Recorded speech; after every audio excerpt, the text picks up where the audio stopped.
సుర గంగాజల సంగమ క్షేత్రం, రంగుల హరివిల్లులు విలసిల్లిన నిలయం.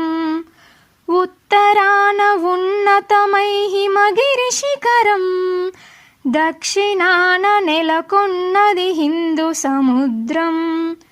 తూర్పు దిశ పొంగి పొరలే గంగ సాగరం, పశ్చిమాన అనంతమై సింధు సముద్రం.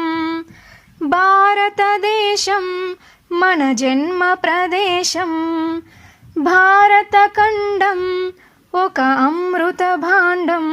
ఒకే జాతి సంస్కృతి ఒకటున్న ప్రదేశం, రత్నగర్భ పేరుగన్న భారతదేశం. ధీర పుణ్య చరితలున్న ఆలయ శిఖరం, సత్య ధర్మ శాంతులున్న ప్రేమ కుటీరం.